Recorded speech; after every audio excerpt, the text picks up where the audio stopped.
अल्हम्दुलिल्लाहि नहमदुहु व नुसल्ली अला रसूलिहिल करीम अम्मा बाद फ़अऊज़ु बिल्लाहि मिनश शैतानिर रजीम बिस्मिल्लाहिर रहमानिर रहीम फ़मा लिल्लज़ीना कफ़रू क़िबलक मुहतिईन अनिल यमीनि व अनिश शिमालि इज़ीन अयतमउ कुल्लु इम्रिइन मिनहुम अन युदख़ल जन्नत नईम कल्ला इन्ना ख़लक़नाहुम मिम्मा यअलमून।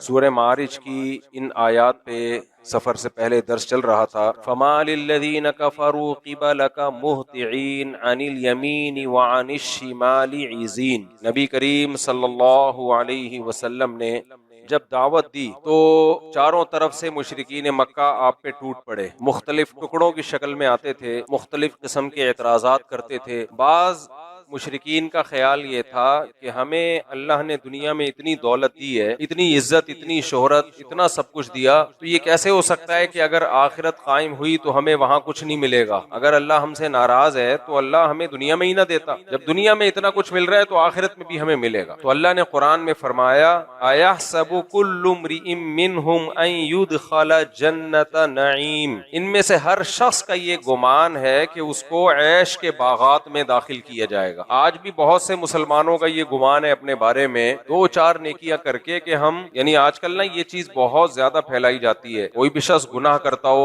तो भाई अल्लाह गफूर रहीम है, बख्श देगा। ये कुरान क्या कहता है, इन्नल्लज़ीना यक्सिबूनल इस्मा सयुजज़ौना बिमा कानू यक़तरिफून। जो लोग गुनाह कर रहे हैं उन्हें उस गुनाह का अन करीब बदला दिया जाएगा, सजा दी जाएगी। जजा और सजा का जो क़यामत का अल्लाह ने इंतजाम किया हुआ है वो इसीलिए तो किया हुआ है कि जो जुर्म करके आया है उसको सजा मिले और जिसने जुर्म नहीं किया उसको अच्छा बदला मिले। हाँ, किसी ने जुर्म किया, उसके बाद उसको निदामत हुई और उसने सोचा कि आइंदा मैं जिंदगी बदल दूंगा, फिर अल्लाह ने उसके लिए तौबा का दरवाजा खोला हुआ है, तौबा का ऑप्शन उसके लिए रखा हुआ है। इसलिए कुरान कहता है, फमा लिल्लज़ीना कफ़रू क़िबलक मुहतिईन अनिल यमीनि व अनिश शिमालि इज़ीन अयतमउ कुल्लु इम्रिइन मिनहुम अन युदख़ल जन्नत नईम। अल्लाह कहते हैं इनमें से हर शख्स ने ये गुमान रखा हुआ है कि कुछ भी कर ले वो जाएगा बहरहाल जन्नत में। कल्ला, हरगिज़ ऐसा नहीं है। इन्ना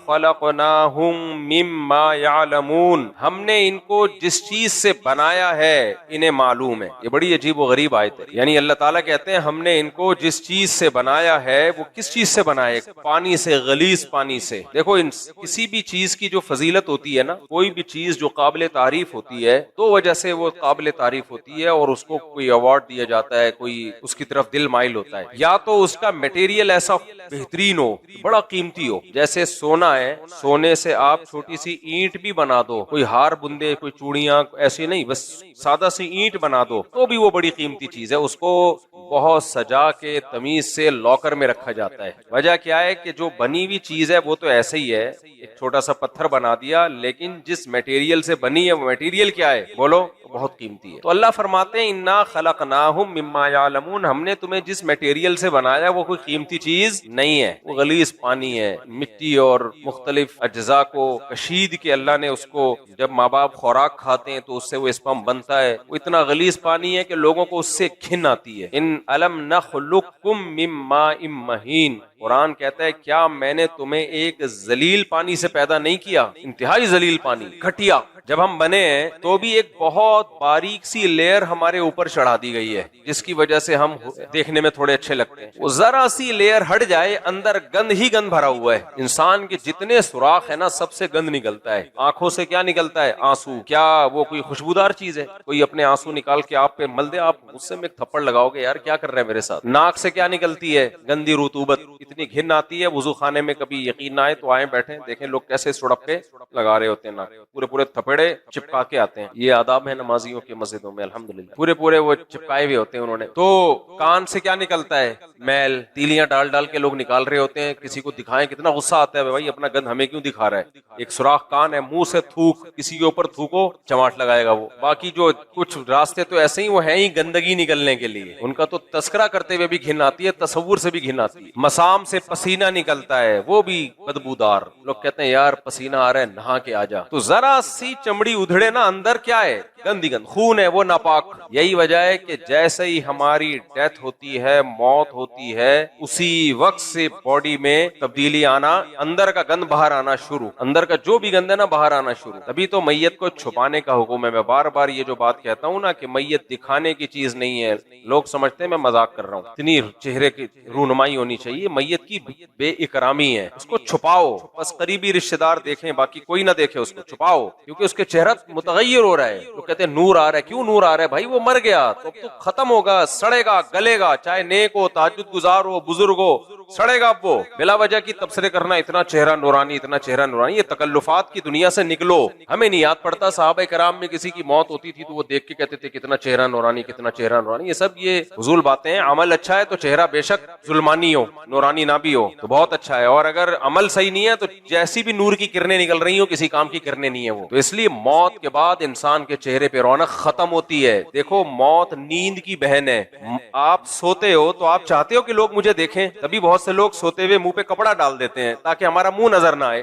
कहीं कोई रिश्ता देखने के लिए जाए, लड़की सो रही हो तो लड़की के माँ बाप आपको दिखाएंगे अपनी बेटी है भाई, वो कहेंगे नहीं बड़ा नौरानी चेहरा है, देख लो। जितना भी नौरानी चेहरा हो, सोते हुए पे रौनक खत्म हो जाती है। बल्कि उसको उठाएंगे, तुम्हारे रिश्ते वाले आए हैं तुम्हें देखने के लिए, उठो, और उठते ही बैठ ना जाओ, बल्कि उस नींद के असरात खत्म करो। पहले जाके मुंह धो अच्छी तरह, और मुंह धोने से भी वो चेहरे की नहुसत खत्म नहीं होती है, बल्कि थोड़ा सा गहरी नींद हुई है तो मुंह धो के कोई चाय वाय पी लो, कुछ खा पी लो। खाने पीने के बाद जब ब्लड सही तरह सर्कुलेट करना शुरू करता है, फिर चेहरे की रौनक बहाल होती है। देखो हम जब सुबह उठते हैं ऐसे ही थोड़ी मुंह उठा के ऑफिस चले जाते हैं, मुंह धोते हैं, फिर नमाज पढ़ते हैं, उसके बाद भी थोड़ी थोड़ी रौनक आना शुरू होती है। जब फुल रौनक जब आती है, जब नाश्ता कर ले आदमी या कोई दो एक आध कुछ चीज खा ले, तो उसके बाद सही फिटफाट हो जाता है, फिर चेहरा बहाल होता है। फिर यूं हाँ अब जो मिलने आए, अब आप मुलाकात के सिलसिले में हाजिर हो सकते हैं। इससे पहले पहले चेहरे पे एक अजीब बेरौनकी सी होती है, कोई भी नहीं चाहता कि लोग मुझे देखें। तो नींद तो कम दर्जे की मौत है, उसमें जब कोई नहीं चाहता कि लोग मुझे देखें, तो जो सच्ची मुच्ची की मौत होगी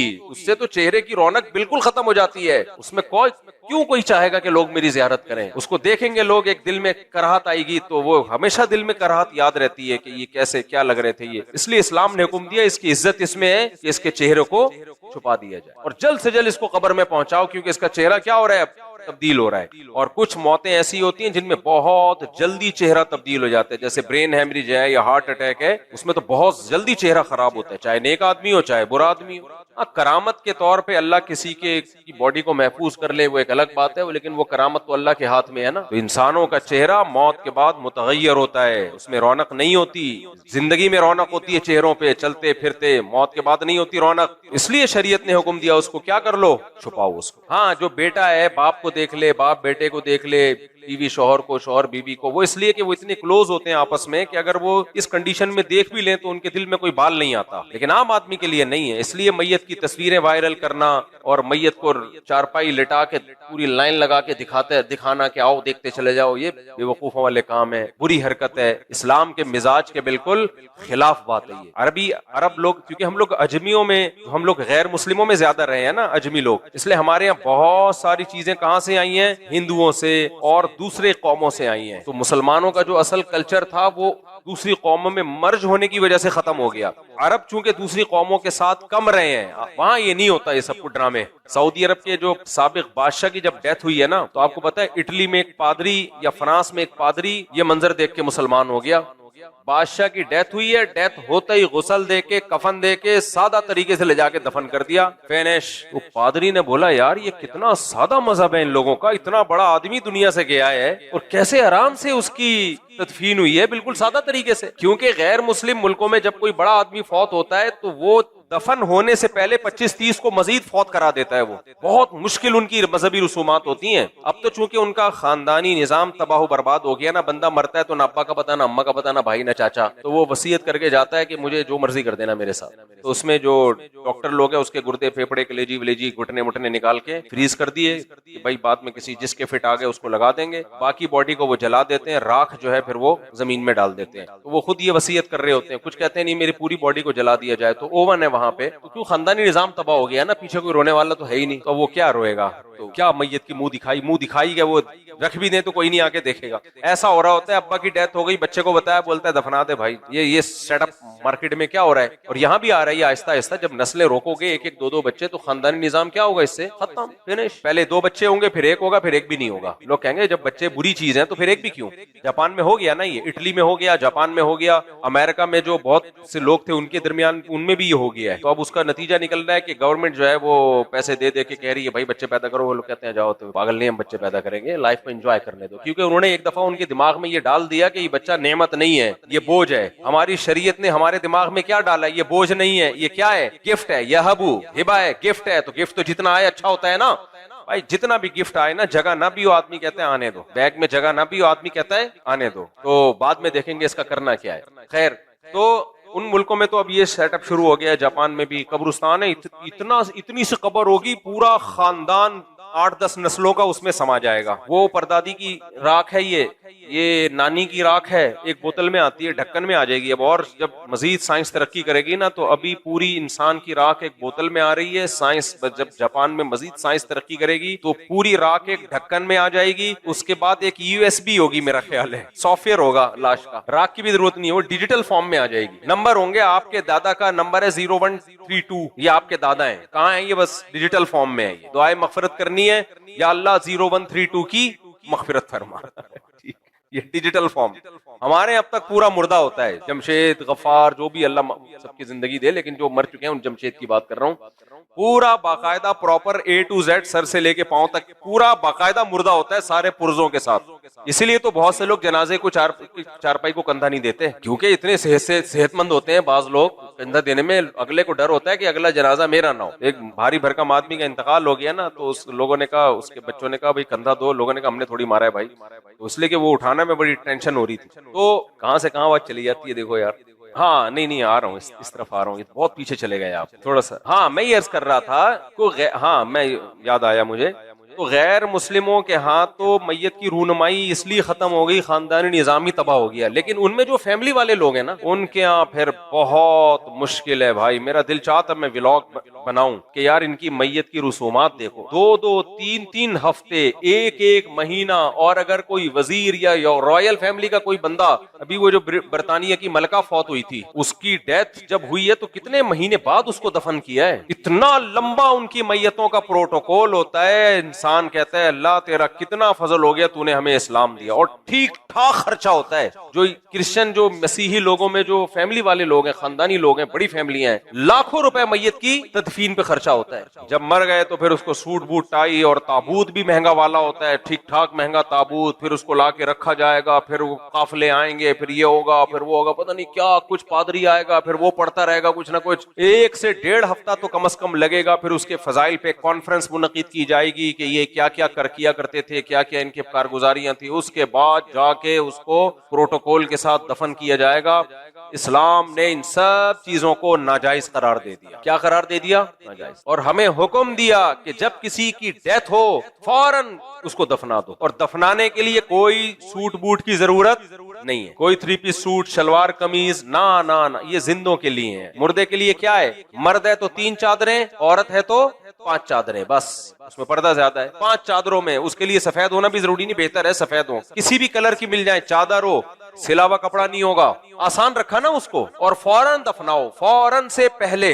हाँ, यकीन हो कि मर गया है, ऐसा ना अभी पता ही ना हो, सो रहा हो और आपने उठा के दफना दिया, बाद में वो निकल के आया, आप कह रहे मैं समझा तू मर गया है। क्योंकि 2 वाकयात मेरे इल्म में हैं कि वो मरा नहीं था और लोगों ने समझा कि मर गया है। एक वाकया तो मैं भूल गया, लेकिन दूसरे की तफसील मुझे याद है। वो तो हमारे सामने का है। हमारे एक दोस्त की, ये मैंने पहले भी बयान में बताया है, हमारे एक दोस्त की सास साहिबा की डेथ हुई। उनका फोन मेरे पास आया कि मेरी सास का इंतकाल हो गया है। अब्बासी हॉस्पिटल था या सिविल हॉस्पिटल से उनकी मैयत हॉक्सवे रोड की तरफ जा रही थी। उन्होंने बताया कि तंबू वंबू घर के बाहर लगा दिया, रास्ते में कोई झटका आया है टाइट वाला, सास साहिबा हिलना जुलना शुरू कर दिया। उन्होंने पता चला कि वो इंतकाल नहीं हुआ था, वो सकता हुआ था। शुक्र है वहीं नहीं दफना दिया उन्होंने। तो वो अगर यानी कोई ऐसे किसी सकते वाले को दफना दिया जाए, वो तो कब्र में जाके तो वैसे ही मर जाएगा वो बेचारा। वरना कब्र उखाड़ के अगर बाहर आ गया ना, तो जितने उसको देखेंगे वो कंफर्म मरेंगे, वो समझेंगे कि ये मुर्दा है जो कब्र से निकल के आ गया। खैर जी, तो जब यकीन हो जाए कि ये इसकी मौत वाकई हो गई है, यकीन हो जाए कि कितना आसान रखा है शरीयत ने, कितना आसान रखा है। देखो यार बात मौजू हट तो रहा है, लेकिन बार बार ना एक बात आती है कि हमारा दीनदार तबका किधर को जा रहा है। जितना इस्लाम में सादगी है उतना ही मजहबी तबके ने मजहबी रसूमात ऐसी निकाल ली है कि सादगी तो कहीं नजर ही नहीं आती। रबीउल अव्वल में देख लो, कहीं से लगता है कि सादगी है इस्लाम में। कैसी रसूमात होनी है रबीउल अव्वल में, बत्तियां और ये और वो, जी मजहब के नाम पे। मुहर्रम में देख लो, कहीं से नजर आती है सादगी। कितना आसान रखा है इस्लाम ने, फोकस किया है भाई मजहबी रसूमात कैसी होंगी, सादा होंगी। मस्जिदें देख लो, नबी करीम सल्लल्लाहु अलैहि वसल्लम के दौर में, आज मस्जिदों में जाओ, आदमी कहता है पता नहीं मस्जिद में आया हूँ या किसी रॉयल फैमिली के जो है ना किसी के महल में आ गया हूं मैं। इस्लाम में मस्जिदों में देखो, ईसाइयों के चर्चों में डेस्क होते हैं, मुसलमानों की मस्जिदें हमेशा से जमीन पे बैठो। ये सादगी है या नहीं है? तभी तो मैं कहता हूँ ये कुर्सियों के रिवाज जो माजूर है वो तो एक अलग बात है, लेकिन जिस तेजी से कुर्सियों का रिवाज बढ़ रहा है ना, ऐसा ना हो कि कल सब यहाँ नमाज में डेस्क रखे हुए हों लाइन से, और पीछे मेज कुर्सियां लगी हुई हों, और इमाम साहब के लिए नमाज में इमामत के लिए उधर मुंह करके सोफा रखा हुआ हो, इधर मौजिन के लिए अलग वीवीआईपी सोफा, इमाम के लिए अलग बटन वाला, वो जो बिजनेस क्लास में होता है ना जहाज में, जैसे चाहो उसको सीट को अपने हिसाब से एडजस्ट कर लो। इमाम साहब ने जरा लंबी नमाज पढ़ाई तो थोड़ा यूं किया, थोड़ा पीछे हो गए, ठीक है ना। तरावी में लेट के तरावी पढ़ा रहे हैं वो, तो मुझे लग रहा है ये हो जाएगा। 1400 साल हो गए भाई, मुसलमान कहाँ बैठते हैं, कोई माजूर है तो एक अलग बात है। तो अब देखो मैयत पे भी कितनी सादगी रखी। बड़े से बड़े आदमी की डेथ हो जाए, गुसल, ये उसको प्रोटोकॉल दिया जा रहा है, गुसल दो। गुसल में भी आसानी रखी है कि 3 दफा उसकी बॉडी पे पानी बहाओ, कुल्ली और नाक में पानी नहीं, क्योंकि उसको निकालना मुश्किल होगा, तो बस रुई गीली करके घुमा दो, और उसको ले जाके सादा कब्र खोदो बगैर ताबूत के। भाई क्यों ताबूत पे खर्चा कर रहे हो? और ताबूत जगह ज्यादा घेरता है, एक बंदे ने दफन होना है, जगह 4 बंदों की घेर के दुनिया से जा रहा है। तो एक बंदा है तो एक बंदे ही की बराबर कब्र खुदेगी, उस कब्र में रखा।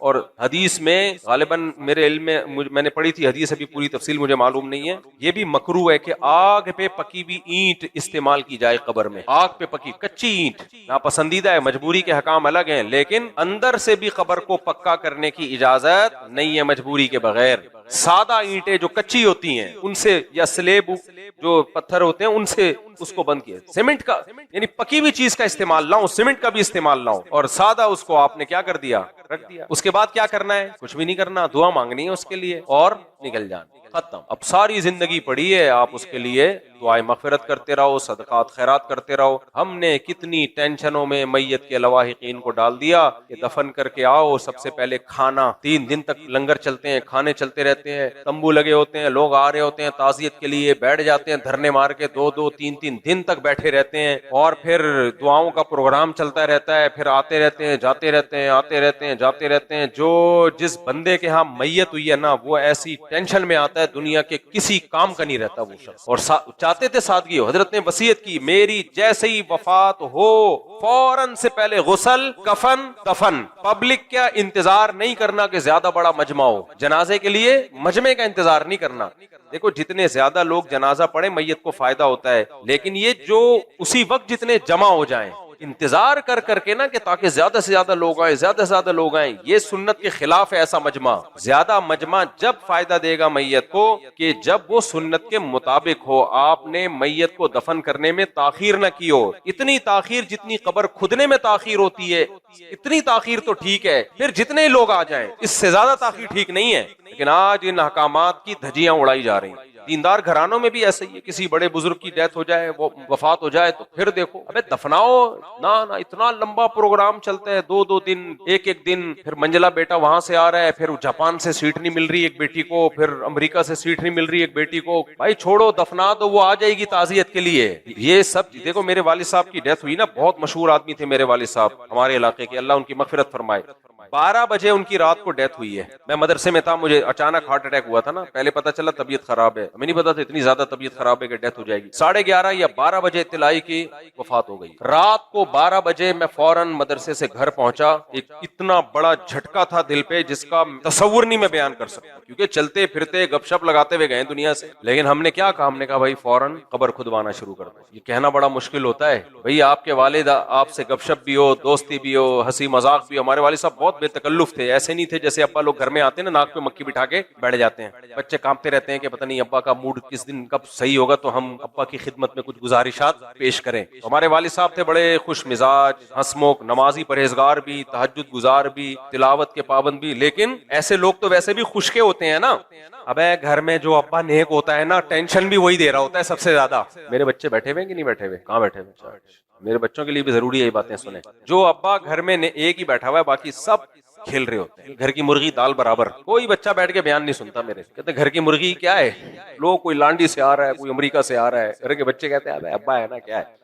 तो क्या कह रहा था मैं? हाँ, तो इधर वालिद साहब का इंतकाल हुआ। मैं बता रहा था कि वालिद साहब हमारे बहुत नेक, जो हमारे यानी किसी के बारे में दावा करना तो ठीक नहीं है, नमाजी, परहेजगार, तिलावत, तहज्जुद, दुआओं के पाबंद, लेकिन खुश मिजाज। आजकल अब्बा किस टाइप के मार्केट में आ रहे हैं? अगर नेक है तो खुश मिजाज नहीं होगा, वो बैठा होगा बस हर वक्त जो है ना, बस वो बहुत नाक पे मक्खी बिठा के। तो जाहिर है जब ऐसे बेतकल्लुफ हो तो फिर जाने का गम ज्यादा होता है ना। ये मैं इसलिए बता रहा हूँ कि आप में से भी अगर कोई अब्बा है तो घर में थोड़ा ऐसा चंगेज खान बन के दाखिल ना हुआ करें, चंगेज खान बन के घर में दाखिल ना हुआ करें।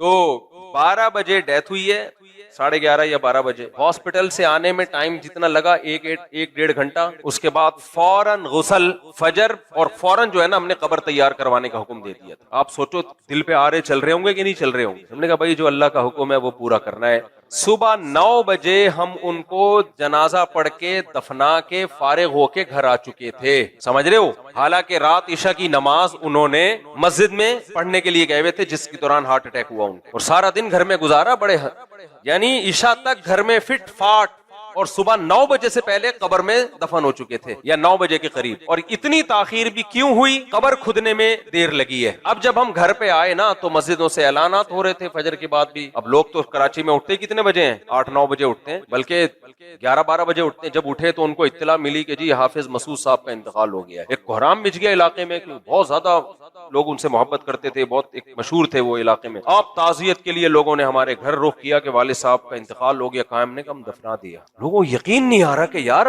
अभी ऐलान हुआ है और आप लोग दफना के फारिग हो चुके हो। हमने कहा जी हो चुके। हालांकि हम मजमा इकट्ठा करना चाहते हैं ना उनके नाम पे। हमें पता था इतना क्राउड हो जाना था जिसकी कोई इंतहा नहीं थी, क्योंकि बहुत दूर दूर इलाकों तक हमारे वालिद साहब को जानने वाले और मोहब्बत करने वाले लोग थे। मैंने कहा नहीं भाई, मेरा ख्याल है 2 सफ़े थी, नमाज मैंने खुद पढ़ाई, 2 या 3 सफ़े थी जो अवेलेबल थी उस वक्त, बस। और आराम से उनको दफना दिया। वापस आए, लोग आ रहे हैं आ रहे हैं आ रहे हैं। अरे यार ये कैसे? हमने कहा भाई ऐसे ही हो, शरीयत में क्या है इसी तरह ही हो। तो आज पता नहीं क्या कर लिया है लोगों ने, कोई भी मर जाए। मैंने अपने बारे में भी वसीयत की हुई है, भाई मेरी जैसे ही मरे फौरन गुसल, कफन, दफन।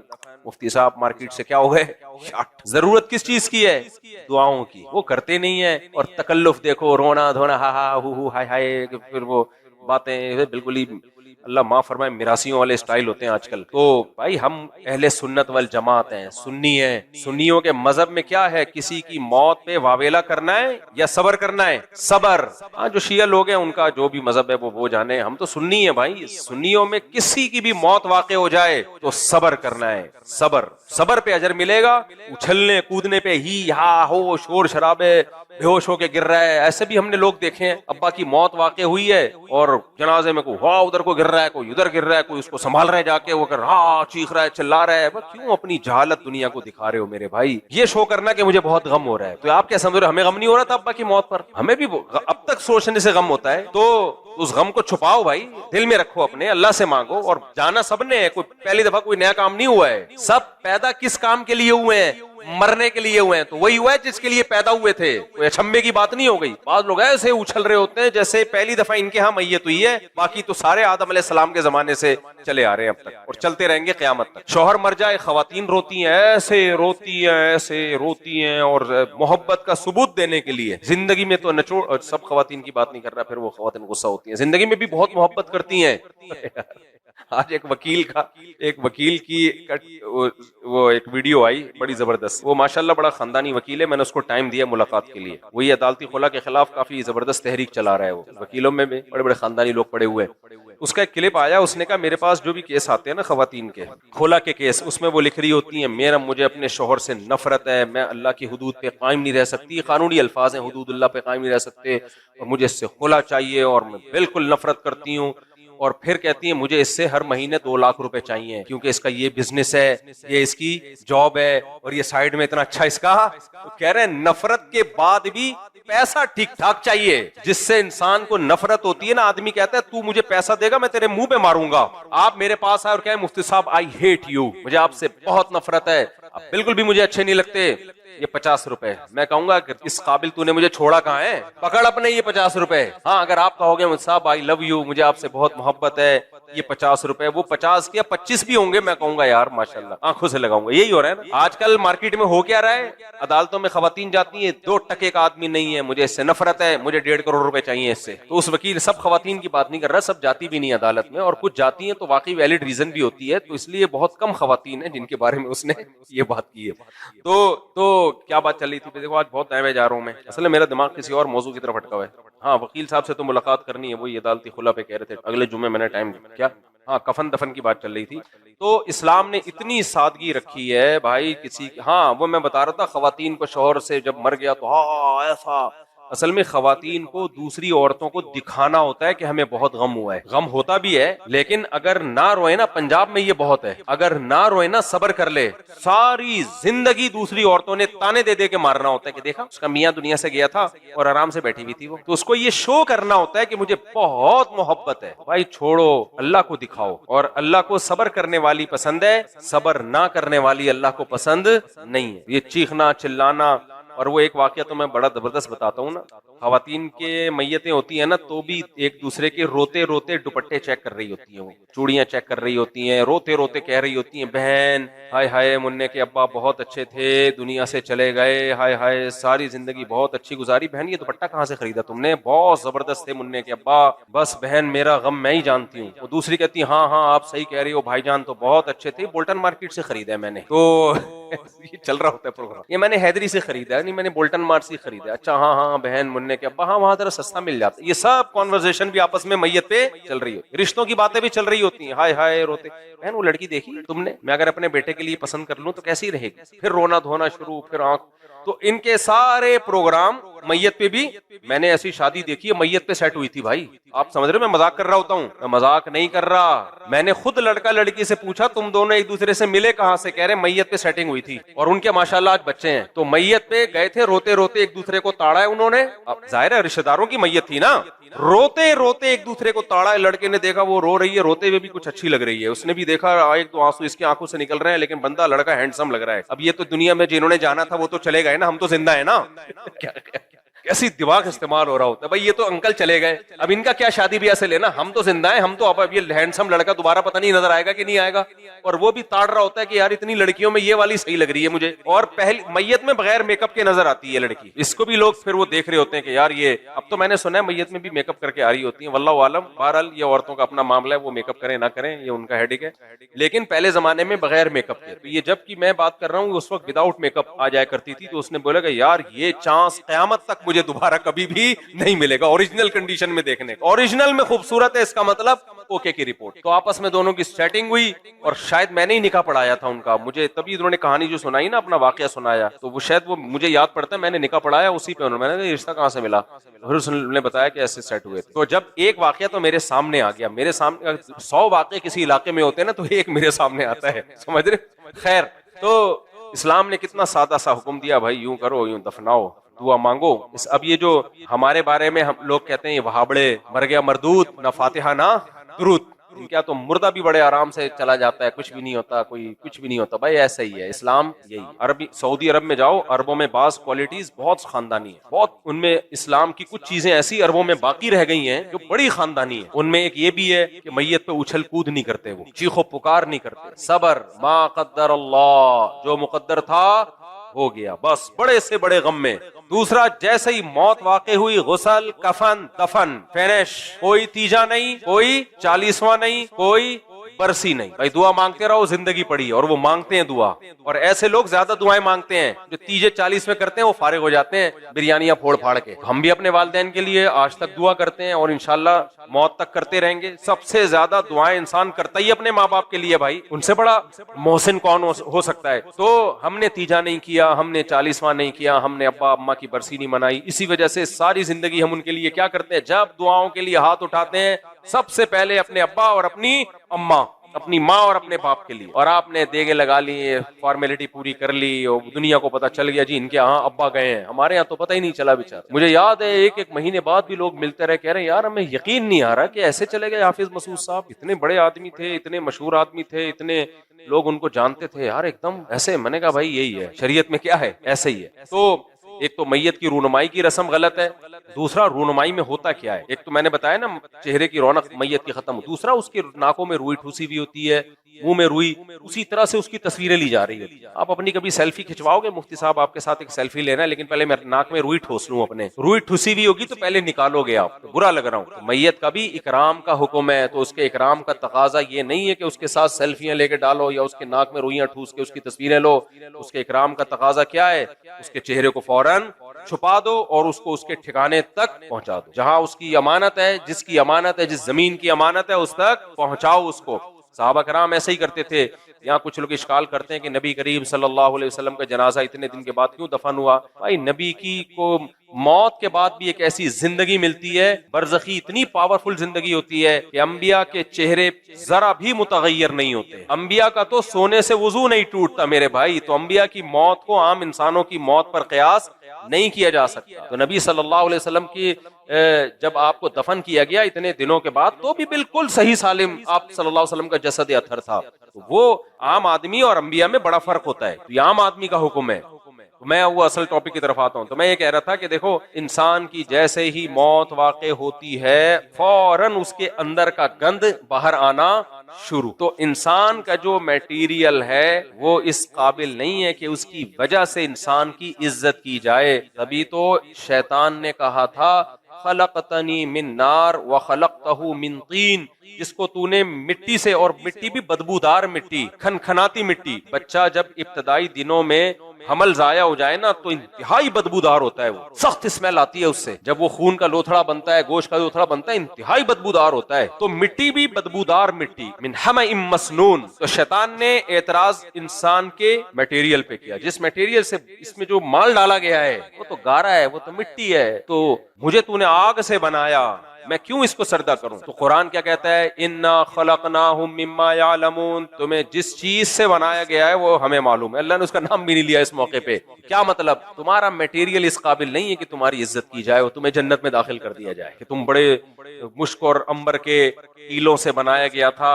और आपका नाम क्या है, अब्दुल अहद नाम है ना, अब्दुल अहद भाई से वो खस की खुशबू लेकर उसमें मिलाया गया, फिर उससे इंसान को बना के उसमें आंखें, सोने की आंखें फिट की गई और नाक चांदी की लगाई गई, और कान जो थे उसमें वो मुश्को अंबर के बनाए गए।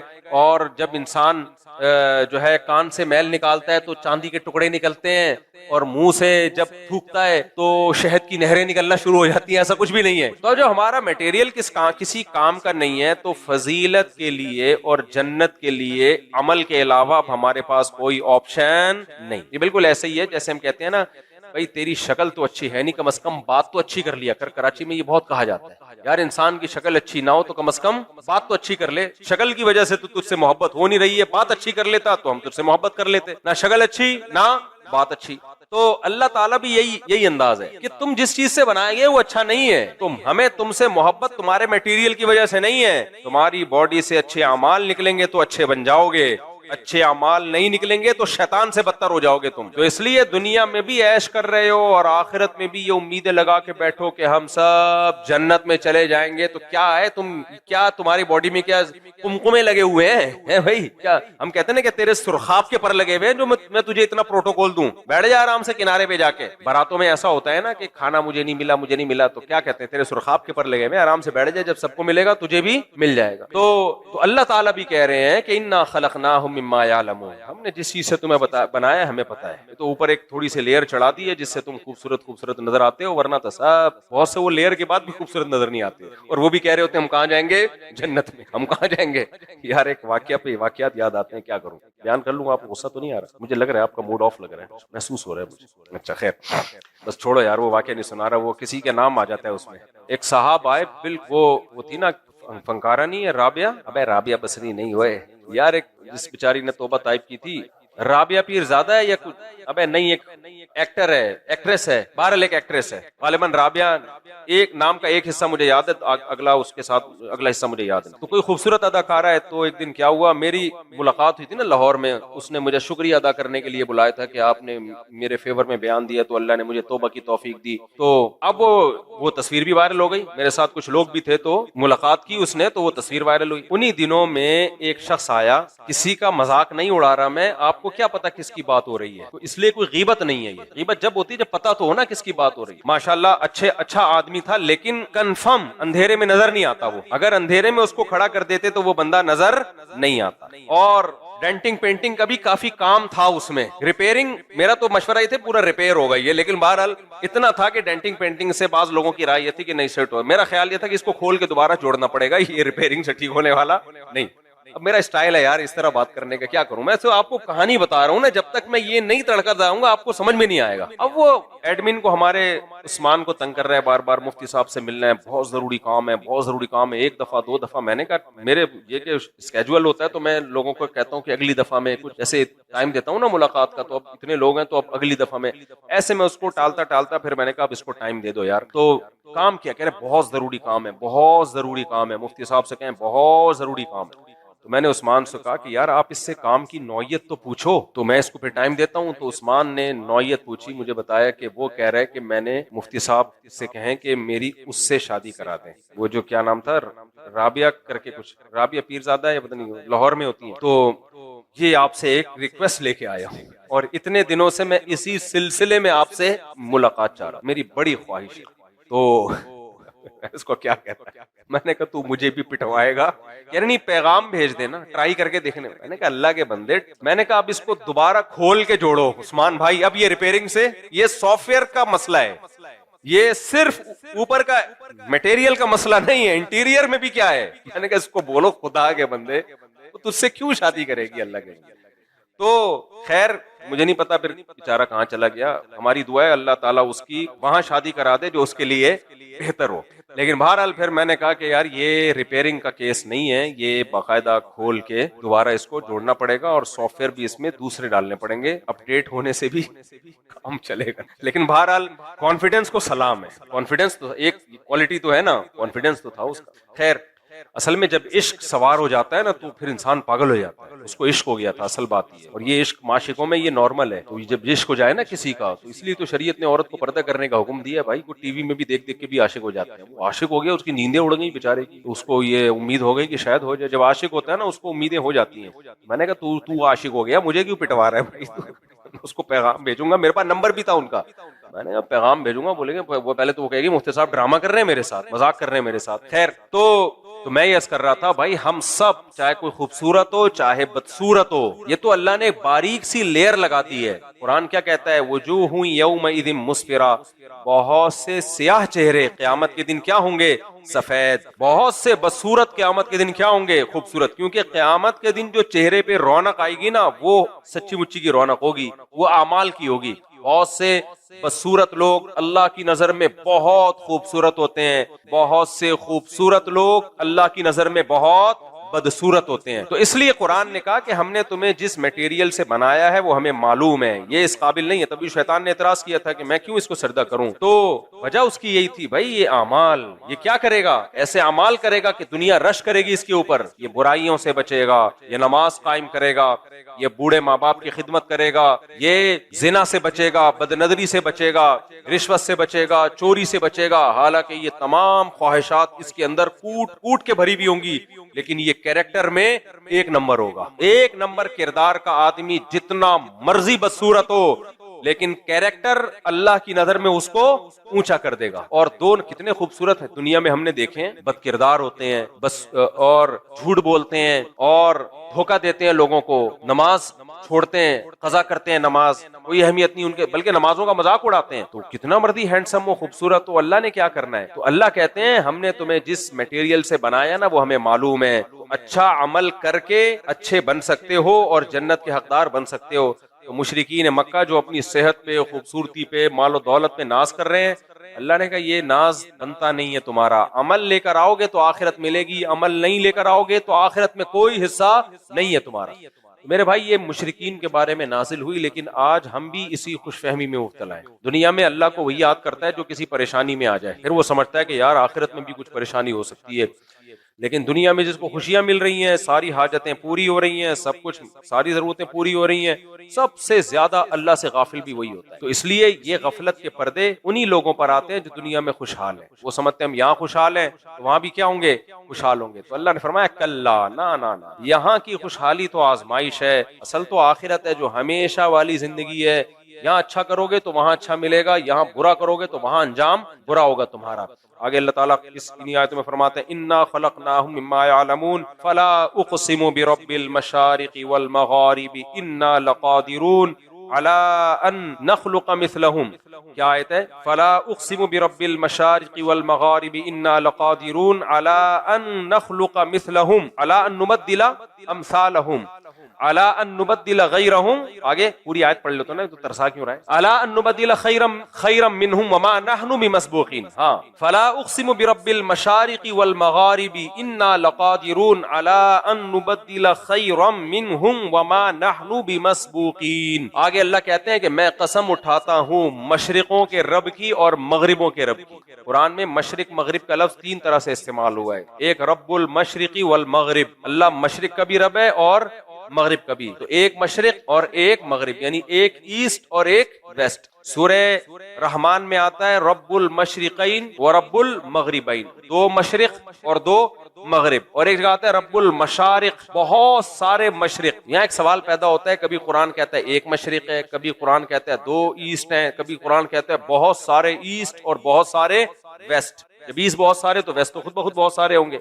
उसका जवाब ये है, ये जो कुरान ने कहा ना ईस्ट और वेस्ट, तो ये 2 सिमतें हैं। एक तो वो सिमत है जहां से सूरज निकलता है इधर, तो पूरी उस सिमत को एक सिमत करार दिया, और एक वो है जहां सूरज गुरूब होता है। लेकिन आपको पता है कि सूरज हमेशा, सूरज का ईस्ट तब्दील होता है। मिसाल के तौर पर गर्मियों में एक तरफ से निकलता है, अगले दिन थोड़ा सा खिसकता है वो, उससे अगले दिन थोड़ा सा इधर। उसूली तौर पर जो इक्वेटर के दाएं बाएं जितने भी ममालिक है ना, जो इक्वेटर पे नहीं है, खते इस्तिवा पे नहीं है, बल्कि दाएं बाएं जितने भी कंट्रीज हैं, उनमें डेली मशरिक तब्दील होता है और डेली मगरिब भी तब्दील होता है।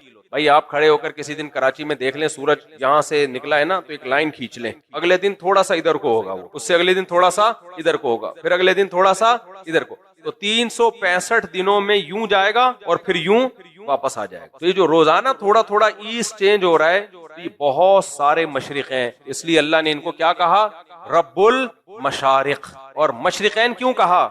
जब यहां से निकला और 6 महीने बाद जो एंडिंग पॉइंट होगा उस मशरिक का, तो वो अलग मशरिक कहा और उसको अलग मशरिक कहा। तो ये दो अलग अलग मशरिक हैं। इसलिए इन आयतों में तजाद नहीं है, बल्कि ये भी कुरान की एक बलागत है कि जिस मशरिक यानी ईस्ट के लफ्ज की जितनी ताबीरें मुमकिन थी, वो कुरान ने वो तमाम ताबीरें इस्तेमाल की। तो अल्लाह फरमाते हैं मैं मशरिकों के रब और मगरिबों के रब की कसम उठाता हूँ, इन्ना लकादिरून, हम कुदरत रखते हैं। क्योंकि जब कुरान ने कह दिया ना कि अमल अच्छा होगा तो जन्नत में जाओगे, फौरन शैतान दिल में वसवसे डालता है, पता नहीं भाई अल्लाह मियाँ ने कह तो दिया है, बोल तो दिया है, लेकिन ऐसा ना हो ये सब खत्म हो जाए और हम मर मरा के मिट्टी होके खत्म, लाइफ को एंजॉय ही ना कर पाए और सब क्या हो जाए, बर्बाद। तो बड़ा मुश्किल है यार, दोबारा कौन जिंदा करेगा? तो अल्लाह ने फरमाया इन्ना लकादिरून, हम कुदरत रखते हैं, अला अन नुबद्दिला खैरम मिनहुम, हम पैदा करें तुमसे भी बेहतर, यानी जो कंडीशन आज है ना, तुम्हें दोबारा इससे अच्छी बॉडी में पैदा कर दें हम।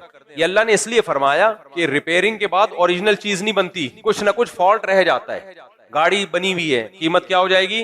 डाउन, बन चुकी है गाड़ी। मोबाइल एक दफा खुल के दोबारा बन गया है, तो अब कीमत क्या हो गई? डाउन। लेकिन अल्लाह कहते हैं तुम्हें तो इस पर इश्काल हो रहा है कि हम तुम्हें मौत के बाद दोबारा इसी जैसा बनाएंगे कि नहीं, हम तो इससे बेहतर बना सकते हैं और इससे बेहतर ही बनेगा। हदीस में आता है कि इंसान के कद ऊंचे ऊंचे होंगे और ऐसा जिस्म होगा हमेशा जिंदा रहने वाला, और आदम अलैहिस्सलाम के कद पे होंगे इंसानों के कद, इतने इतने से नहीं पैदा होंगे जितने अब मार्केट में आ रहे हैं। जब हम दोबारा बनेंगे ना तो हमारी बॉडी बहुत बड़ी होगी और जवान होंगे सब के सब, गैरु मख्तून, जैसे माँ के पेट से पैदा हुए थे ना, उसको खतने नहीं थी। बाद में जो डेंटिंग पेंटिंग का काम हुआ है ना, ये सब खत्म। जो ओरिजिनल जो इंसान की शेप थी वो मिलेगी इंसान।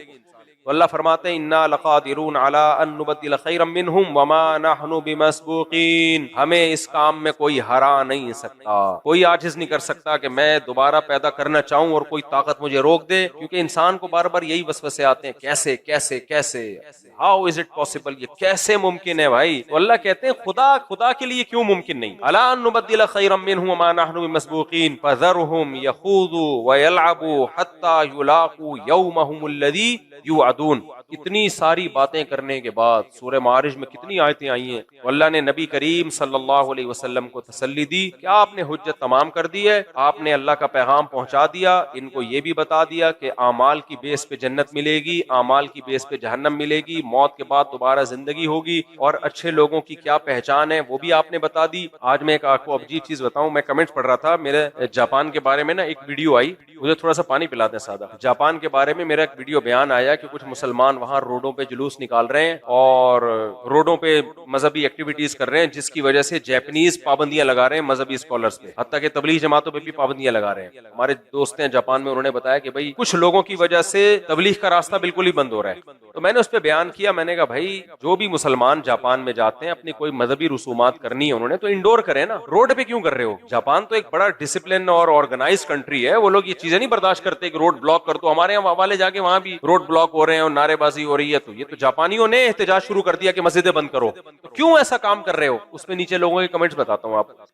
यार एक तो ये गिलास जो है ना, इसका मुंह छोटा नहीं होना चाहिए, ये अजीब सा मुश्किल हो जाती है। अल्हम्दुलिल्लाह बिस्मिल्लाह मैंने पढ़ी थी तो उस पे लोगों के कमेंट्स क्या थे, अच्छा है पाबंदियां लगें, तबलीग पे भी लगें, क्योंकि जापानियों में वैसे ही इंसानियत है, इतनी सफाई पसंद कौम, इतना डिसिप्लिन, तो यहाँ के तबलीग वाले जाके उनको क्या समझाएंगे, और ये मजहबी स्कॉलर जापानियों को जाके बातें समझाएंगे। वो इतनी ऑर्गेनाइज कौम, पहले से इतनी तरक्की याफ्ता, इतने नेक शरीफ शुरफा, कोई चोरी नहीं है, करप्शन नहीं है। मैंने वो कमेंट, बहुत सारे कमेंट्स आए हुए थे ना दे दनादन, मेरा ख्याल था लोगों को अफसोस होगा, हाय हाय पाबंदी लग रही है, यहाँ तो पता चला लोग खुश हो रहे हैं। ये सारे सेकुलर लिबरल लोग होते हैं जो बातें कर रहे होते हैं।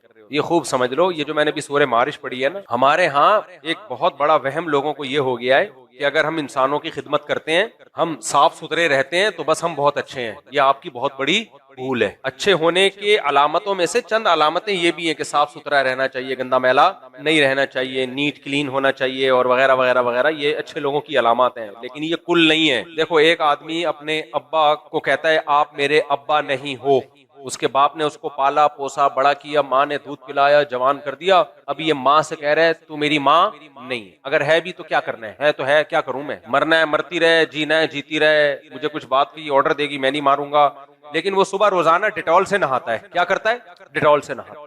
लाइन में जब भी बिल जमा कराने जाएगा, हमारी तरह पेंडुओं की तरह ये नहीं कि धक्के दे दे के, एक आदमी ना क्या पहले जमाने में लाइन लगी होती थी ना बिलों की, तो लोग गर्मी में धूप में खड़े हुए सड़ रहे हैं, वो जमाना तो सबने देखा ही होगा, तो ऑनलाइन हो गया सब कुछ। बिल जमा करा के जो आता था ना, लोग उसको हार फूल पहनाते थे, माशाल्लाह बिजली का बिल टाइम पे जमा करा के। मैंने भी जमा कराए हैं भाई, हमारी फुप्पो थी अल्लाह मगफिरत फरमाए, मुझे बिल पकड़ा देती थी, बेटा जाओ जमा करा के आ जाओ। मुझ पे ऐसे पहाड़ होता था ना, घंटों घंटों लाइन में खड़े हुए हैं भाई, फिर वो आ रहा है, वो इतने घंटों लगते थे। तो वो लाइन में लोग खड़े हुए थे, एक आदमी 3 पीस सूट में आया, जैसे ही आगे जाने लगता लोग टमाटे मार के उसको, कोई उसकी बात सुन ही नहीं रहा, धक्का दे के पीछे भेज देते। वो फिर आगे आता, वो कुछ बोलने ही लगता, उस लोग तपे हुए थे, अबे हम पागल हैं, हम घंटे से लाइन में खड़े हुए, पीछे जा। कई जवाब चमाटे लगे ना, फिर उसकी लोगों ने सुनी, कह रहा भाई मैं मैनेजर हूँ यार, मुझे बैंक खोलूंगा तो बिल जमा होगा ना। लोग इतना तपे हुए थे, उसको जाने ही नहीं दे रहे, अबे पीछे हट। इसको पहले ये होता था। तो ये किस सिलसिले में ये मैंने वाकया सुना है, आज मेरा दिमाग बिल्कुल गैर हाजिर हो रहा है। हाँ, तो जापान की कौम जो है ना, वो क्या है, ऑर्गेनाइज कौम बिल्कुल। अम्मा अब्बा को नहीं मान रही, ना अम्मा की बात ना अब्बा की बात। एक आदमी है जो ना अब्बा की मानता है ना अम्मा की मानता है, लेकिन सुबह नहा धो के जाता है, बिल जमा कराने में लाइन में लगा होगा, ट्रैफिक के कवानीन को फॉलो कर रहा है, घर में आ रहा है, अब्बा कह रहे हैं बेटा कुछ मेरी भी खिदमत कर लो, मैंने तुम्हें पाल पोस के बड़ा किया है, कुछ थोड़ा सा मेरे पाँव दबा दो, कुछ सर में मालिश कर दो। नो इंडिविजुअलिज्म, मैं आजाद, मेरा जिस्म मेरी मर्जी, मैं सिर्फ हुकूमत के कानून को फॉलो करूंगा, बाकी नहीं। अब्बा क्या, अम्मा क्या, बहन क्या, भाई क्या ना। तो कितना बड़ा जुल्म होगा। लोग क्या है माशाल्लाह बहुत नेक, अब उसे कोई तबलीग वाला आए और समझाए, जिसके कपड़े मैले हों, जारबन लटक रहा हो उसका, और वो उसको दरवाजे पे नॉक करे ये समझाने के लिए कि यार बाप सबसे पहले, तुम गलत कर रहे हो, अपनी माँ और अपने बाप को इज्जत दो, अच्छा इंसान बनने के लिए जरूरी है। अब कोई ताना दे, ये आ रहे हैं शलवार कमीज वाले ऐसे ऑर्गेनाइज आदमी को समझाने के लिए जो लाइन में हमेशा लाइन में होता है और सिग्नल के कवानीन की पाबंदी करता है और जब भी बात करेगा ऐसे ऐसे झुकेगा, इसको समझाने के लिए कौन आ रहा है? ये आ रहे हैं पाकिस्तान से। और भाई जो समझाने के लिए आ रहा है ना, वो बड़े जुर्म से रोकने के लिए आ रहा है। ये अगले दर्जे की चीजें हैं, लाइन और डिसिप्लिन वगैरह। उस लाइन का और डिसिप्लिन का करना क्या है जब आप बड़े बड़े जुल्म करके बैठे हुए हो? कुरान ये कहता है जो मुझे नहीं मानता, सबसे बड़ा हक इस कायनात में इंसान पर किसका है? खुदा का है। जो मेरे साथ शरीक करेगा या मेरा इनकार करेगा या मेरे पैगंबरों को नहीं मानेगा, सबसे बड़ा मुजरिम है वो। अगर आप जापानीज की ये खासियत देखते हो कि इतने अच्छे और खाना खिलाते हैं और डिजास्टर में इतने सदके खैरात करते हैं, तो हजरत अबू तालिब से ज्यादा थोड़ी होंगे वो। नबी करीम सल्लल्लाहु अलैहि वसल्लम के सगे चचा अबू तालिब जो लोगों को खाना भी खिलाया करते थे और 3 साल नबी करीम सल्लल्लाहु अलैहि वसल्लम के साथ घाटी में रहे अबू तालिब। इससे बड़ी वफा और गैरत की कोई मिसाल हो सकती है? भाई खानदान के लिए कटने वाले भी दुनिया में बहुत कम होते हैं, मुश्किलात में छोड़ देते हैं। हजरत अबू तालिब के पास मौका था कि 3 साल उस कहत में रहने के बजाय अपने भतीजे को छोड़ देते और कुरैश का साथ देते। उन्होंने कहा ना ना ना, खूनी रिश्तों को निभाऊंगा मैं। जब साथ देने का वादा किया है तो जबान के पक्के थे अबू तालिब। उन्होंने कहा जब साथ देने का वादा किया है तो जीना भी मोहम्मद सल्लल्लाहु अलैहि वसल्लम के साथ और मरना भी मोहम्मद सल्लल्लाहु अलैहि वसल्लम के साथ। इससे बड़ी गैरत की कोई मिसाल मिल सकती है? लेकिन सही मुस्लिम की हदीस है, हजरत आयशा को नबी ने क्या फरमाया? अबू तालिब की ये नेकियां उनको आखिरत के अजाब से नहीं बचा सकती। क्यों? कि पैगंबर से ज्यादा हक, अपने भतीजे से ज्यादा हक किसका था? अल्लाह का। खुदा का जिसने बनाया, अल्लाह के साथ शिर्क किया, अल्लाह के हक को ठुकराया। इसलिए इस्लाम रियलिटी की बात करता है। भाई सबसे पहले कौन था? सबसे पहले तो अल्लाह है जिसने आपको पानी से पैदा किया। जब आप पैदा हुए तो माँ की छातियों में दूध पैदा किया, फिर आसमान से बारिशें बरसाई, जमीन से तनावर दरख्त पैदा किए और नहरें जारी कर दी, खिलाया पिलाया। जब बुलूगत की दहलीज पे कदम रखा, अल्लाह ने निकाह के लिए बीवी दी, उससे अपनी ख्वाहिश पूरी हुई, उससे औलाद हुई। ये सारी की सारी नेमतें ये किसकी बरकत से मिली हैं? किसने दी हैं?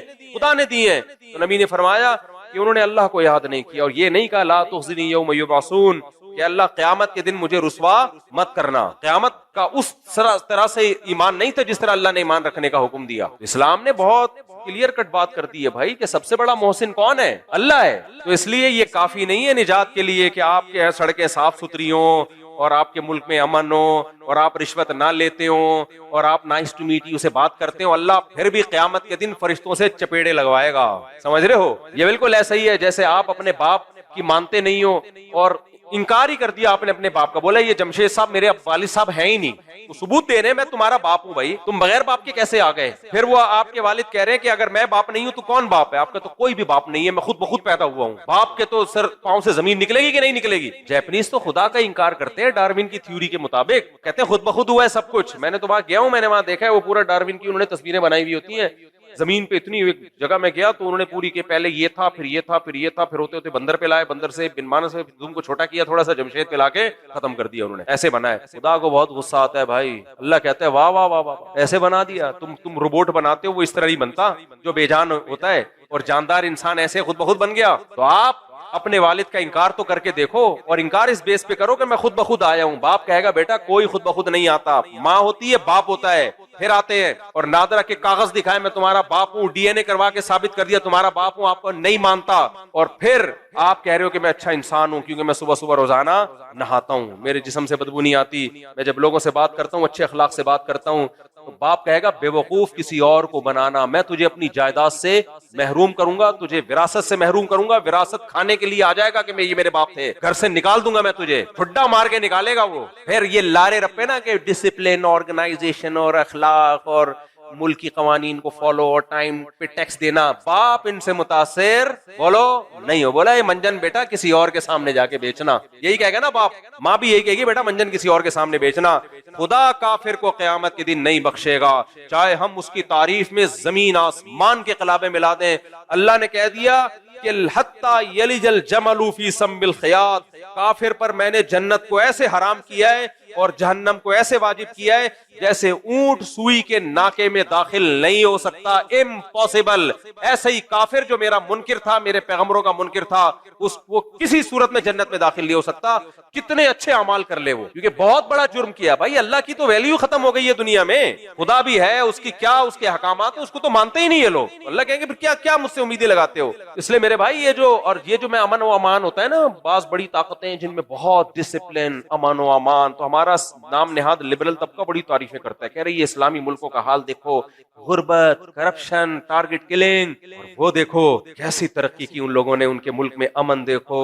और सड़कें मैं भी ये देखकर आता हूँ, बहुत जबरदस्त सड़कें, गटर ही नहीं है तो ढक्कन का तो तस्वुर ही खत्म, जबरदस्त। लेकिन एक बात याद रखो, डाकू के घर में हमेशा अमन होता है। डाकू का जो अपना घर है वो झोपड़ा नहीं होता, वो शीश महल होता है, लग्जरी, उसमें बाथरूम बड़े, हमारे जो हमारा किचन उनके बाथरूम से ज्यादा गंदा होता है। वो मैंने एक वाकया सुनाया था ना, एक आदमी ने किसी को रिश्ते का इनकार किया, बोला तुम्हारी जो दुकान है ना, हमारे बाथरूम इससे बड़े होते हैं। तो खैर, तो वो जो डाकू होते हैं ना बड़े बड़े, आप उनके घर जाके देखो, जो बड़े बड़े स्मगलर हैं, बड़े बड़े डाकू हैं, आप उनके घर जाके देखो, ऐसे लग्जरी और अमन, किसी को ऊंची आवाज से बात करने की जात नहीं है। तो इससे जाहिर परस लोग मुतासिर होते हैं, अहमक बेवकूफ लोग, समझते हो। अब आप गए किसी उनके घर में, वो जो है हमारे एक बड़े हैं, उनके घर आप गए, पूरी दुनिया में मशहूर है कि वो माशाल्लाह सबको पता ही है किसकी बात हो रही है। अब आप जब उनके घर में गए तो आपने देखा, अबे यार हम तो समझते थे ये चोर हैं, लेकिन इनके घर में देखो यार, सोने के नलके लगे हुए हैं, कहीं से फर्श टूटा हुआ नहीं है, सेवरेज का इतना बेहतरीन निजाम, वॉशरूम बंद होने का कोई चांस ही नहीं है, और मुलाजिमीन सारे टाइम पे आते हैं, टाइम पे जाते हैं, उनको तनख्वाहें भी टाइम पे मिलती है, और इनके घर में कोई ऊंची आवाज से बात भी नहीं कर सकता, ऐसा अच्छा माहौल। और लोग कहते हैं ये डाकू है। भाई कैसे बेवकूफ लोग हैं। और भाई डाकू है तभी तो उसने सबको लूट लाट के अपना घर बड़ा टाइट खानदानी किस्म का बना लिया है। नहीं है मेरा ख्याल है बात। पूरी दुनिया में अभी गजा में जो कुछ हो रहा है, आप इतने नेक हो तो रोक लो ना आप इसराइल को। सारी दुनिया नहीं देख रही कि भूख से बच्चे मर रहे हैं, कोई है रोने वाला? इन बड़ी कुव्वत बड़ी ताकतों में कोई है उन पे रोने वाला? तकरीरें करवा लो आप इनसे, nice to meet you, thank you thank you. अबे क्या वो इंसान के बच्चे नहीं है? जो खुदा की कसम मैंने तो वो वीडियो देखना छोड़ दिए, आदमी की नींदें उड़ जाती हैं, नींदें उड़ जाती हैं इंसान की, डिप्रेशन में जा रहे हैं लोग। वो जो बच्चों की भूख से मरने की वीडियोस आ रही हैं, तो ये कौन है इसका जिम्मेदार? ये इस्लामी मुल्कों ने किया है या इन बड़ी ताकतों ने किया? ये हाल ये बड़ी ताकतों ने किया और चुप बैठे हुए हैं, चुप बैठे हुए होने दे रहे हैं। सबको पता है नाजायज कब्जा है। यूनाइटेड नेशन की दर्जनों करारदादों को इसराइल उनकी धज्जियां उड़ा चुका है। सबको पता है कि हराम और नाजायज कब्जा है। बोले ना अगर बहुत अच्छे हैं तो सिर्फ दो चार बयान दाग देते हैं। अबे भाई वो वैसी मदद करो जैसी यूक्रेन की मदद कर रहे हो तुम सब मिलके। रशिया छोटे से मुल्क, यूक्रेन का कुछ नहीं बिगाड़ पारा। क्यों नहीं बिगाड़? इतनी बड़ी ताकत है, यूक्रेन पे कितने हमले किए हैं, यूक्रेन का कुछ नहीं हो रहा। क्यों? पूरा यूरोप यूक्रेन की मदद कर रहा है, मुंह से हवाई फायर नहीं कर रहा। लेकिन इधर फिलिस्तीन का मसला है तो मुंह से फायरिंग हो रही है, और देखो हशर क्या हो रहा है। तो इसलिए मेरे भाई जितने भी बड़े बड़े डाकू हैं ना, अफ्रीका में जाके देखो क्या जुल्म है। सोना निकल रहा है, हीरे जवाहरात निकल रहे हैं, लेकिन जिन कानों से सोना निकल रहा है ना, उनके करीब करीब लोग सब्जियां पत्ते उबाल के खा रहे हैं। समझ में आ रही है कि नहीं आ रही बात? ये बड़ी ताकतें वहां पर अमन कायम नहीं होने देती, क्योंकि उनको पता है जिस दिन यहाँ अमन कायम हो गया, इनके वसाइल यही लोग इस्तेमाल करेंगे। ना ना ना, हम बड़े डाकू हैं, हमने अपने मुल्क में बदअमनी नहीं फैलानी, ताकि मुफ्ती तारिक मसूद जब आए बोले नाइस टू मीट यू, क्या खूबसूरत। लेकिन मुफ्ती तारिक मसूद जाता है, ओए ये मुफ्ती तारिक मसूद निकाल देना। दुनिया बेवकूफ बनती है मेरे भाई इन बड़े बड़े डाकुओं से। हम अल्हम्दुलिल्लाह बेवकूफ, हमें अल्लाह का बड़ा फजल है, हम मोमिन हैं। हम झोंपड़े में मर जाएं खुदा की कसम ईमान के साथ, क्योंकि इस ईमान की बरकत से हमें ये पता चल गया कि सही क्या है और गलत क्या है, ये हमें पता चल गया है। तो ये जो हमारे मुल्कों में बदमनियां और गुर्बत और महंगाई, ये भी इन्हीं बड़े डाकुओं की बरकतें हैं। मोदी ने हम पे अटैक किया, जवाब में हमने तमाचा मारा है तो रुका है वो। अगर ये हम अटैक करते पहले, दुनिया हमें छोड़ती? बोलो, वो भारत है, वो जो मर्जी कर ले भाई, उसने तजर्बा करके देख लिया, पहले ड्रोन मारे फिर मिसाइल मारे, दुनिया चुप, कोई आवाज उठाने वाला नहीं है। बोल रहे मुसलमानों का मुल्क है, मरने दो। बड़े बड़े जो होते हैं ना बातें करने वाले, कह रहे मरने दो, उनका ख्याल था मार देंगे। हमने जब उठा के 2 दो तीन चपेटे फोड़े हैं, फौरन सारी ताकतें आ गई, अमन के अवार्ड ले लिए उन्होंने हमने दुनिया में। उनको पता था यार, इतनी उम्मीद नहीं थी कि ऐसा चपेटा लगेगा, ऐसा चमाटा पड़ेगा, हमें ऐसी उम्मीद नहीं थी। अब बीच में कूद गए। पहले हम कह रहे थे भाई रुकवाओ, कोई मान रहा था हमारी बात? तो ये मेरे भाई, ये सड़कें वड़के गटर के ढक्कन देख के उन मुल्कों के, और खूबसूरत लाइटें और इतना अमन और डिसिप्लिन, और वहां पे जो है बूढ़ों की केयर, ठीक है ना, कुछ तो ड्रामे हैं। एक मुल्क में मैं गया, वहां एक आदमी को जरा सा कुछ हुआ, जरा सा हुआ, फायर ब्रिगेड भी, पुलिस मोबाइल भी और एम्बुलेंस, तीनों एकदम। मैंने कहा बंदा को कुछ हुआ नहीं है, और उन्होंने कहा कि ये तीनों इसलिए आए हैं कि फिर ये हुकूमत से पैसे लेंगे। अभी ये क्या मैं डिटेल में जाऊं, खैर। तो इसलिए अल्लाह की नजर में मेरे भाई अच्छाई और बुराई का क्राइटेरिया थोड़ा डिफरेंट है। इंसानों के यहाँ अच्छाई और बुराई को नापने का मैयार थोड़ा डिफरेंट है। बहुत से आज जो आपको तबलीग वाले बेयारो मददगार नजर आ रहे होते हैं ना, सादा कपड़ों में बगैर इस तरीके घूम रहे हैं जंगलों में इधर उधर, लोग उनका मजाक उड़ाते हैं, कहते हैं ये जाएंगे जापानियों को समझाने के लिए। ये मैंने यहां से शुरू किया था ना, ये जाएंगे किसको समझाने के लिए, इतनी तरक्की याफ्ता कौम को। मेरे भाई ये तरक्की याफ्ता नहीं है, लेकिन इनको ये पता है कि अच्छा बनने के लिए सबसे पहली शर्त क्या है, वो ईमान है। तो ये इसकी जापानियों को बहुत ही ज्यादा जरूरत है, उनको तो ज्यादा जरूरत है, क्योंकि वो ये समझ बैठे हैं। अच्छा, जापान जो अब इतना नेक बना हुआ है, एटम बम जापान पे किसने मारा था? मुसलमानों ने मारा था, अमेरिका ने मारा था। और मारा क्यों था? जापान की बदमाशी को रोकने के लिए। पूरी दुनिया फतह करने निकला था, इतने लोगों को काट दिया था ना उसने। पहली जंग अजीम इन्होंने लड़ी है, मुसलमानों ने लड़ी है। जितना इंसानों का कत्लेआम हुआ है पहली जंग अजीम में, वो भी यूरोपियन ने। दूसरी जंग अजीम, वो भी यूरोपियन, ये अंग्रेज थे। और उसके बाद जो एटम बम चलाया, वो किसने चलाया? काफिरों ने चलाया। सारे तो इंसानियत के कत्ल। और फिर जो ऑस्ट्रेलिया में जाके देखो, और रेड इंडियन को मारा, मिलियन करोड़ों में तादाद है उनकी। अफ्रीका से गुलाम बना बना के लाते थे, 80% उन गुलामों को मार के समंदरों में फेंक दिया इन्होंने। और जब वो बिल्कुल ही बाट लग गई, तो फिर गुलामों को आजाद करने की तहरीक चला के सेहरा ले लिया कि गुलामों को आजाद किसने तहरीक चलाई है? हमने चलाई है, ये सेहरा हमारे कंधों पे है। गुलाम बनाया भी तो तुम्ही ने था। इसलिए मेरे भाई, कभी भी जाहिर परस्त मत बनो, कभी भी जाहिर परस्त मत बनो। जब भी किसी चीज की तहकीक करनी हो ना, उसकी डेप्थ में जाके तहकीक किया करो। तो इस्लाम का पलड़ा तुम्हें हर जगह क्या नजर आएगा? भारी नजर आएगा। तो अल्लाह ने बता दिया कि तुम्हारे जो बॉडी है इस काबिल नहीं है कि उसे जन्नत मिले। आमाल की जीनत इख्तियार करोगे तो जन्नती बनोगे, आमाल नहीं है तो जन्नत की उम्मीदें लगाना छोड़ दो। अल्लाह ताला समझने की, अमल की तौफीक अता फरमाए।